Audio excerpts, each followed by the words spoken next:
Operation Sindoor நடவடிக்கை பயங்கரவாதத்தை India ஒருபோதும் சகித்துக் கொள்ளாது என்பதை தெளிவுபடுத்திவிட்டது. தீவிரவாதிகளை ஆதரிப்போர் மீது கடும் பதிலடி கொடுக்கப்படும் என பிரதமர் மோடி சூளுரை. மதுரை உத்தங்குடியில் நாளை நடைபெறும் திமுக பொதுக்குழு கூட்டம்.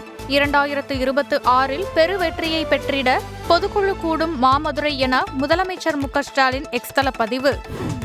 அன்புமணி ஆதரவாளர்களை நீக்கும் பாமக நிறுவனர் ராமதாஸ். தைலாபுரத்தில் ராமதாஸின் வீடு முன்பு பாமகவினர் போராட்டம். சோழிங்கநல்லூரில் 2வது நாளாக பாமக மாவட்ட பொறுப்பாளர்களுடன் ஆலோசனை நடத்திய அன்புமணி ராமதாஸ். பாமகவை தோற்றுவித்த ராமதாஸ் ஐயா நமது குலசாமி, குலதெய்வம் என உருக்கம்.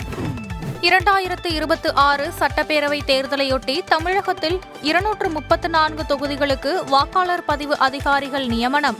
அரசிதழில் வெளியிட்டார் தமிழக தலைமை தேர்தல் அதிகாரி அர்ச்சனா பட்நாயக்.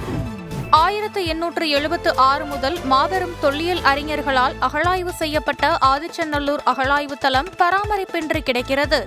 இந்திய தொல்லியல் துறை மீது மதுரை எம்பி சு. வெங்கடேசன் குற்றச்சாட்டு. நாமக்கல்லில் இருந்து விரைவில் அமெரிக்காவுக்கு முட்டை ஏற்றுமதி செய்ய வாய்ப்பு. தேசிய முட்டை ஒருங்கிணைப்பு குழு தலைவர் தகவல். கேரளாவில் வெளுத்து வாங்கும் கனமழையால் ஒரே வாரத்தில் 395 மில்லிமீட்டர் மழை பதிவு. கேரளாவில் சிவப்பு, ஆரஞ்சு மற்றும் மஞ்சள் எச்சரிக்கை. நெல்லை மற்றும் அரக்கோணத்தில் இருந்து தேசிய பேரிடர் மீட்புக் குழு கேரளா விரைவு. சீனாவிலிருந்து இறக்குமதியாகும் எஃகு, அலுமினியம் மீது 50% வரி விதிப்பு. ஜூன் 4ஆம் தேதி முதல் அமலுக்கு வரும் என அமெரிக்க அதிபர் டிரம்ப் அறிவிப்பு. ஆசிய தடகளத்தில் 8 தங்கம், 7 வெள்ளி, 5 வெண்கல பதக்கங்களுடன் 2ஆம் இடத்தில் இந்தியா.